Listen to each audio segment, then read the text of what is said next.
ऐसा विषय है जो आज भी अप्रासंगिक है, आज भी वो सुलझा नहीं है।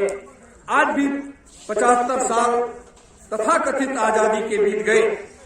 75 साल बीत जाने के बाद भी हमें एक ऐसे राष्ट्रनायक का न्याय जो है वो जो है हमारी सरकारें नहीं कर पाई।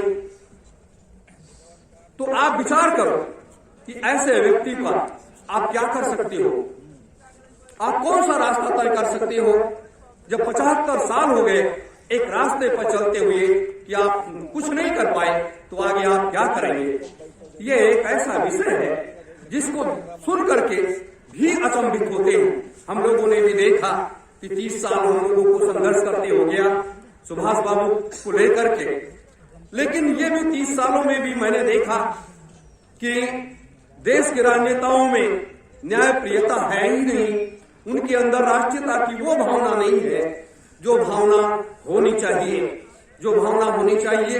बहुत बड़े बड़े संघर्ष किए, लाखों लोगों को सरकार ने नेताजी के मामले को लेकर के मरवा दिया, बड़े बड़े लोगों को इस तरीके से निपटा दिया, हमारी सरकारों ने निपटाया। और जब कोई बहुत बड़ा आंदोलन हुआ, जैसे 2000 में 1998 से 2001 तक जब अपने लोगों ने बहुत बड़ा आंदोलन खड़ा कर दिया सरकार के खिलाफ में, तो सरकार ने क्या किया, एक जस्टिस मनोज कुमार मुखर्जी जांच आयोग कमीशन का गठन कर दिया। जस्टिस मनोज कुमार मुखर्जी जांच आयोग कमीशन का गठन होने के बाद उसमें तरह तरह के लोगों को शामिल किया गया राष्ट्रीय और अंतर्राष्ट्रीय स्तर पर बयान के लिए। जब राष्ट्रीय अंतर्राष्ट्रीय स्तर पर बयान के लिए जब शामिल किया गया, तो उसमें अपने संगठन के एक राष्ट्रीय संचालक हुआ करते थे बाबा भंडारी जी, जो संगठन के राष्ट्रीय संचालक थे। उस समय उनकी उम्र 117 साल की उम्र थी। 2000 में उनकी उम्र 117 साल की थी। और 117 साल के व्यक्ति को यही जो वर्तमान में भारतीय जनता पार्टी की सरकार है, उस समय राजनाथ सिंह मुख्यमंत्री थे और माननीय प्रधानमंत्री अटल बिहारी वाजपेयी जी थे, उनको सीतापुर में मिलिट्री ग्रास फार्म से गिरफ्तार किया गया और गिरफ्तार करके उनको जेल में डाल दिया गया। सारे मुकदमे उनके ऊपर लाद दिए गए और कम से कम 200 लाठियां उनके ऊपर चलाई गई। 116 साल के एक साधु के ऊपर लगभग 200 लाठियां टूट गई और वो साधु टस से मस न हुआ और ये बराबर कहता रहा कि लगता है तुम अपने बाप की असली औलाद नहीं हो, या तो तुमने अपनी माँ का दूध नहीं पिया है। और सबकी हालत खराब हो गई कि फिर काउंटर करने के लिए इसी नैमिष में लेकर के आए। जब काउंटर करने के लिए नैमिष में लेकर के आए अपने संगठन के 11 लोगों को इसी भारतीय जनता पार्टी की सरकार ने, तो फिर हुआ क्या कि कोई भी गोली उनकी चली नहीं, एक भी गोली नहीं चली। अंत में जो एसपी थे विनोद त्रिपाठी जी और विनोद शंकर चौबे जिलाधिकारी थे, दोनों हार मान गए, कहा कि ये तो बस की बात नहीं है, ये बाबा मरेगा नहीं इतनी आसानी से। फिर जेल में ले गए और 176 की धारा छोड़ करके और सारी धाराएं लगा दी गई। यहां से हाई कोर्ट सुप्रीम कोर्ट तक मुकदमे लड़े गए। तो ये सरकार ये नहीं चाहती। और जितने भी नेताजी संबंधित जितने भी महत्वपूर्ण दस्तावेज थे मिलिट्री को लगा करके मिलिट्री ग्रास फार्म पर उसको सब जलाया गया। 2 दिन तक वो सारे दस्तावेज जले और इतना लूटपाट किया गया सरकार के द्वारा। तो हम ये समझे कि हमारे देश का संविधान क्या कहता है, हमारे देश की हालात स्थितियां क्या है। अगर हम इसको मानेंगे तो वो उस आधार पर हम नहीं चल पाएंगे, क्योंकि आज का दौर जो है, आज का जो समय है, वो लक्ष्य को निर्धारित करने का है। जैसे आज बंगाल में भी कार्यक्रम हो रहा है, हर जगह कार्यक्रम हो रहा है। तो क्यों हो रहा है? क्योंकि वहां भी बड़े बड़े धुरंधर लोग इकट्ठे हो रहे हैं। और सब बड़े बड़े धुरंधर लोग इसलिए इकट्ठे हो रहे हैं कि अब तो भारतीय सुधार सेना के साथ कदम से कदम मिला करके चलना पड़ेगा, तभी आगे का रास्ता आगे तय हो पाएगा। तो ये क्यों हो रहा है? क्योंकि समय का चक्र तेजी के साथ घूम रहा है और ये कैसा ये चक्र घूम रहा है जिसको हम लोग समझ नहीं पा रहे हैं। आज 26 वर्ष पूरा करके 127वें वर्ष में नेताजी ने प्रवेश किया और 127 वर्ष का सन्यासी, जिसको हम आप से 20 वर्ष के एक नौजवान से ज्यादा ताकत और क्षमता उनके अंदर है। क्यों 20 वर्ष के नौजवान जैसी ताकत क्षमता है, क्योंकि उन्होंने ब्रह्मचर्य को साधा, सूत्रनाटक किया और साधनाओं से अपने शरीर को इतना तपा दिया, चाहे वो हिमालय की गुफाओं में हो, चाहे वो सिद्धाश्रम ज्ञानगंज में हो, चाहे बर्फ के पहाड़ों पर साधना हो, चाहे मचान पर सूत्रनाटक करना हो। तो ये महात्माओं की सिद्धियां जो है ये एक बड़ी ताकत देती हैं। और उन्होंने 1990 में जब मैं गया था तब भी वो ये एक ही बात कहते थे कि मुझे तो 2039 तक इस पृथ्वी पर रहना है। 2039 के पहले मैं इस पृथ्वी से जाने वाला नहीं हूं। कोई कुछ भी कर ले और मैं अपने हिसाब से जाऊंगा। इसलिए जन्म और मृत्यु के खेल में मैंने हजारों बार आप लोगों से भी सबसे कहा कि देखिए, महात्माओं के श्वासों की पूंजी का निर्धारण नहीं होता है। ये हम आप जैसे साधारण व्यक्तियों के श्वासों की पूंजी का निर्धारण होता है, लेकिन जो महात्मा होते हैं, जो पूर्ण संत होते हैं, उनके श्वासों की पूंजी का निर्धारण नहीं होता है। और जब तक वो चाहे यहाँ रह सकते हैं और जब चाहे चले जा सकते हैं। और वो अपने शरीर को हर 15 वर्ष पर कायाकल्प किया करते हैं। शरीर का कायाकल्प की विधि, क्योंकि उनको मालूम है, रूप बदलने की कला उनको मालूम है। कायाकल्प क्या होता है कि वो मंत्रों के द्वारा अपने शरीर के अंदर की सारी चीजों को, बाहर की सारी चीजों को युवा कर लेते हैं और वो सारी ताकत, वो सारी क्षमता हमेशा विद्यमान रहती है।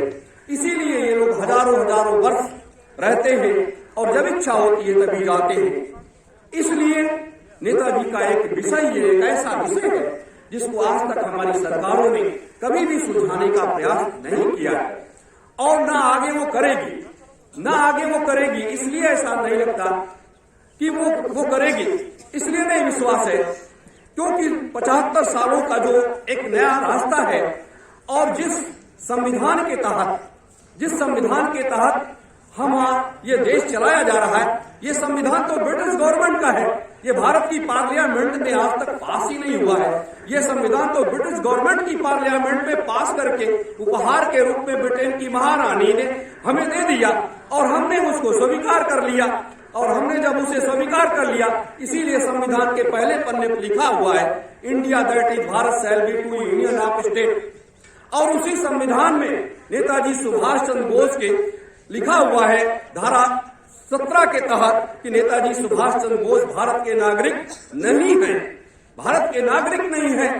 अब आप बताइए कि नेताजी सुभाष चंद्र बोस भारत में जन्म लिए, भारत के लिए लड़े, भारत के लिए सब कुछ किया और उसके बाद भारत के नागरिक नहीं है। ये हमारे देश के नेताओं को चुल्लू भर पानी में डूब करके मर जाना चाहिए। ऐसे नेताओं को चुल्लू भर पानी में डूब करके मर जाना चाहिए कि जिसके अंदर अपने राष्ट्रभक्त के प्रति प्रेम न हो, भाव न हो। इन नेताओं के अंदर अमेरिका और ब्रिटेन के प्रति प्रेम है, भाव है। जो अमेरिका कहेगा, जो ब्रिटेन कहेगा वो हम करेंगे और शेष मैं कुछ नहीं करूंगा और देश की जनता को गुमराह करता रहूंगा। ये भावनाएं हमारे देश के राजनेताओं में आज भी व्याप्त है। आज भी इनके अंदर वो राष्ट्रीयता की भावना नहीं है, जिस राष्ट्रीयता की भावना को हम जगाना चाहते हैं, हम लोगों में देना चाहते हैं और इन महापुरुषों की दी हुई उस चीज को देना चाहते हैं। मेरे साथियों, इसलिए भारतीय सुभाष सेना ने ठोस निर्णय क्यों लिया? ठोस निर्णय इसलिए लिया कि हम राष्ट्रीय स्तर पर एक बहुत बड़ी मुहिम खड़ा करेंगे, राष्ट्रीय स्तर पर बहुत बड़ी मुहिम खड़ा करेंगे और देश को जगाने के लिए हर संभव प्रयास करेंगे। और इसीलिए उसका नारा दिया आध्यात्मिक क्रांति और वैचारिक क्रांति।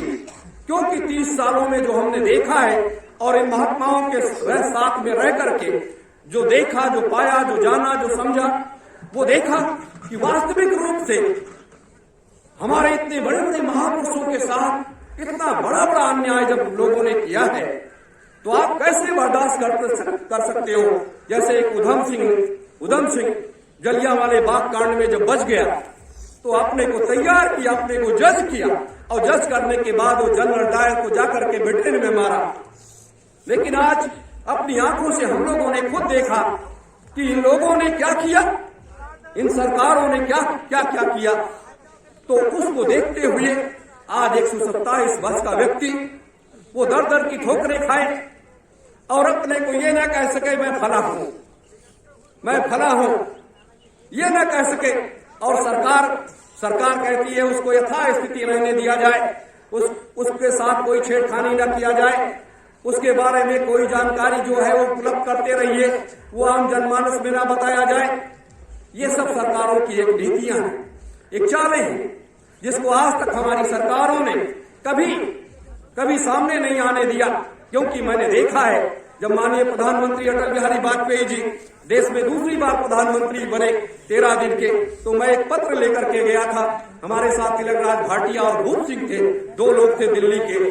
तो मैंने जब वो पत्र दिया, 5 मिनट मिलने का समय मिला, तो प्रधानमंत्री जी ने देखा, माननीय वाजपेयी जी ने देखा, और देखने के बाद उस पत्र को कहा कि अरे कहाँ आप लोग इस चक्कर में पड़े हो, वो तो कब के मर गए। तो हमने तुरंत पलट करके कहा कि ये तो संत सम्राट जी का पत्र है माननीय जी, लेकिन आप बताइए, आपने भी तो सत्ता में जब नहीं थे तो लाल किले पर एक बात कही थी कि नेताजी आज ये अश्वत्थामा के तरीके से जीवित है और हमारी सरकार जब आएगी हम उनको लेकर के आएंगे। तो उन्होंने कहा कि उस समय मेरी आवश्यकता थी। मैंने कहा आज मेरी कोई आवश्यकता नहीं है। ये प्रधानमंत्री माननीय अटल बिहारी वाजपेयी जी के शब्द थे। इसलिए ये ध्यान रखो कि हमारे देश के राजनेताओं से कुछ होना हवाना नहीं है। ये लोग इन राष्ट्र नायकों के साथ कोई न्याय नहीं करेंगे, इनके साथ हमेशा अन्याय ही करेंगे। कि ये लोग ये नहीं चाहते कि हमारी कुर्सी चली जाए, हमें जेलों में जाना पड़े, हमें ये तमाम ऐसे रास्ते तैयार करने पड़े, ये नहीं चाहते। आज जरूरत इसी चीज की है। हमें अपने गुरुदेव संत सम्राट जी की बात याद आती है, जब उन्होंने 92, 93, 94, 95 में जितनी बातें कही, एक शब्द याद आता है। उन्होंने कहा था एक समय ऐसा आएगा कि देश के राजनेताओं को कुर्सी छोड़ करके भागना पड़ेगा, कुर्सी छोड़ करके भागना पड़ेगा। और एक समय ऐसा आएगा कि देश की जनता का एक एक बूंद खून देश के राजनेता चूस लेंगे, और जब इनके पास ठठरी बचेगी तब ये आपके साथ आएंगे, वैसे नहीं आएंगे। ये भी संत सम्राट जी ने कहा था। तो ये सारी चीजें, ये घटनाक्रम सब हो रहा है, जो कुछ उन्होंने बताया सारे घटनाक्रम हो रहे हैं।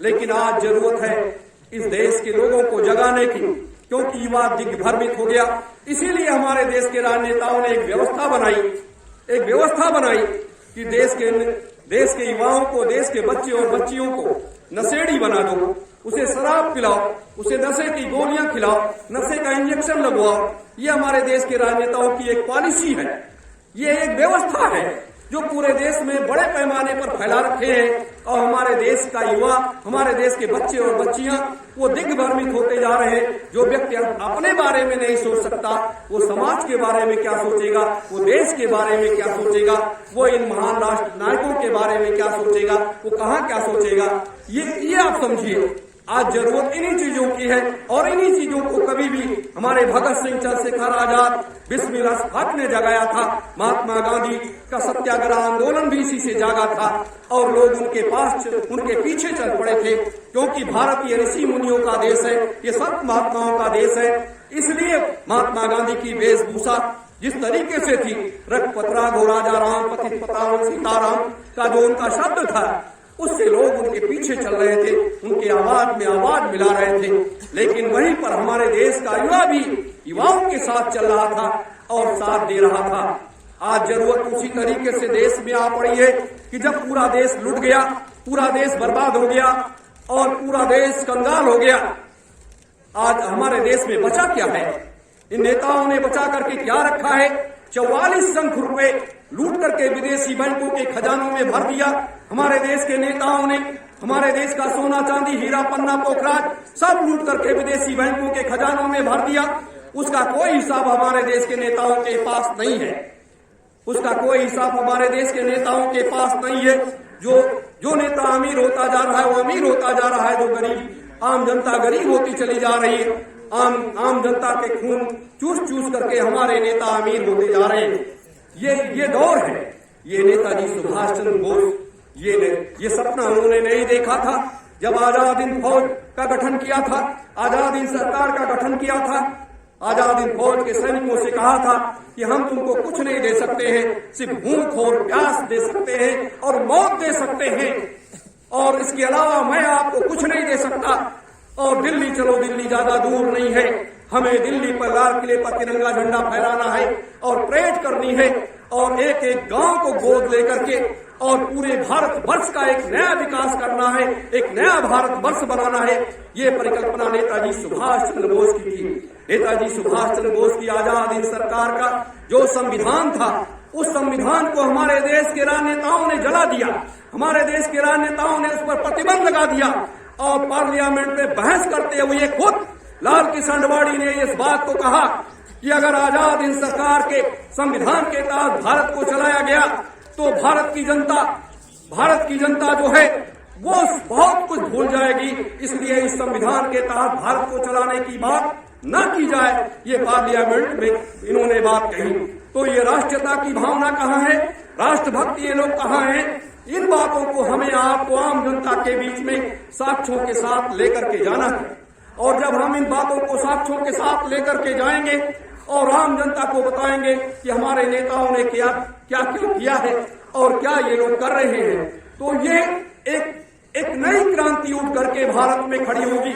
इसीलिए कल मैंने कहा, कल शाम को मैंने क्यों कहा इस बात को, इसलिए कहा कि जरूरत हमें लोगों को जगाने की है, जरूरत हमें लोगों को समझाने की है। इसीलिए भारतीय सुभाष सेना एक अपने आध्यात्मिक और वैचारिक क्रांति अभियान के तहत पूरे देश में और हम विदेशों में जाएंगे और जा करके लोगों को जगाएंगे, लोगों को तैयार करेंगे और युवाओं को एक विशाल फौज खड़ी करेंगे। नेताजी सुभाष चंद्र बोस की लाखों की उस फौज की तरह एक भारतीय सुभाष सेना की 1 लाख सुभाष सैनिक बनाएंगे और उसके बाद 30 लाख सुभाष सैनिक तैयार करेंगे और 30 लाख सुभाष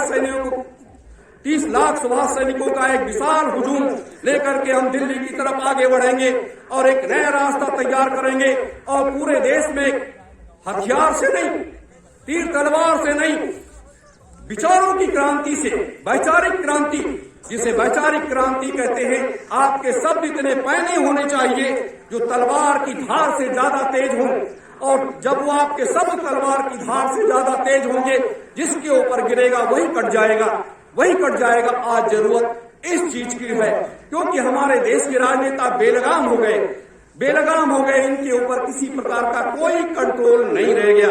2014 में अपने लोगों ने देखा, 2019 में अपने लोगों ने देखा।